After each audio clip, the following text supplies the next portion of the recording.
Hello, and thank you for coming to my speed talk. My name is Khen, and I'm a PhD candidate in Dr. Jennifer Smith's lab at the Scripps Institution of Oceanography, UCSD. Today I'll be presenting on addressing the complexities of coral bleaching studies and highlighting the need for standardization across measurements.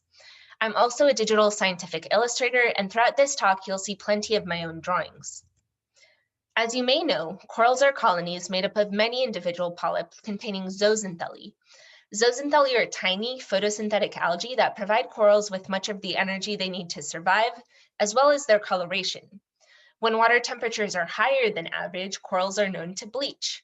They lose the zooxanthellae in their tissues and appear white. More importantly, they're starving and susceptible to diseases or death. Coral bleaching is often associated with El Niño events, which are becoming more frequent and intense due to climate change. Coral bleaching has been a hot topic in the media for a while now, which usually involves fear-mongering, even from the scientists themselves. They've been said to be cooking and dying at a terminal stage, doomed no matter what. And while it's true that most, if not all, reefs are under threat from severe climate change impacts and that we need to protect them and ensure their survival, I'd also argue that these issues are more complex. Even if corals bleach, that does not necessarily mean the end of a reef. A bleached coral is still alive, and if temperatures return to normal, the corals can regain their zooxanthellae and recover. So while bleaching can lead to death, such as for this encrusting Montipora, some corals, like this branching Acropora, can simultaneously have tips that are bleached or dead, but the colony itself is still alive.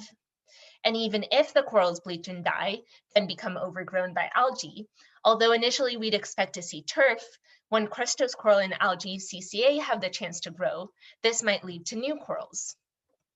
Interestingly, this Poeciloptera colony, which bleached and then died, is now covered in everything but the original Poeciloptera, including calcifying algae and even other corals. So then bleaching and death are not as straightforward as we're often led to believe, and there are limitations in how we currently study bleaching. To demonstrate this, I'll now go through some examples from a literature search I did, compiling results from 50 published studies. In total, there were over 1,000 separate bleaching observations from 30 coral genera and a couple hundred different species. In terms of timing, while many observations were taken during the bleaching event or shortly thereafter, some studies referred to measurements taken up to a year later as bleaching measurements. While those data are still informative, coral bleaching and recovery is a dynamic process, and one could argue that a single point in time is not representative of coral health overall. Also, in terms of taxonomic resolution, more than half of the studies had observations only to the genus rather than genus and species level. This leads me to the first limitation of coral bleaching studies.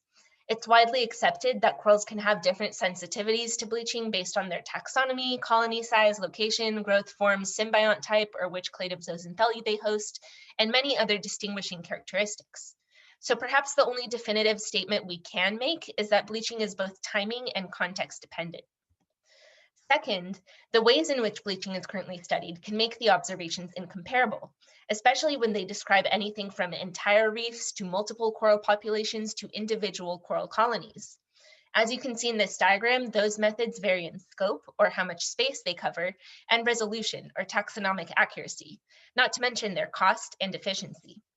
Moreover, the ways in which bleaching is reported is usually inconsistent, with anything from the percentage of a single colony bleached to the proportion of corals on a reef showing signs of bleaching, which are not the same. This makes it difficult to standardize bleaching measurements. Finally, our definition of bleaching is also obscured by the fact that corals can appear white for reasons other than heat stress, including predation, disease, or growth. Although traditionally, corals experiencing heat stress have been said to either bleach or not bleach, either live or die. Their responses fall more along a spectrum. Perhaps we need to consider their natural paling or discoloration in future studies. We could subtract values from non-heat stress time points to calculate how much of the bleaching is actually heat stress related. To summarize, it's challenging to synthesize results from coral bleaching studies, and I'm really looking forward to being part of this effort with my own research project. That being said, I'd like to acknowledge my advisor, mentors, lab mates, and my funding sources. Please leave any questions in the comments below, and thank you so much for listening.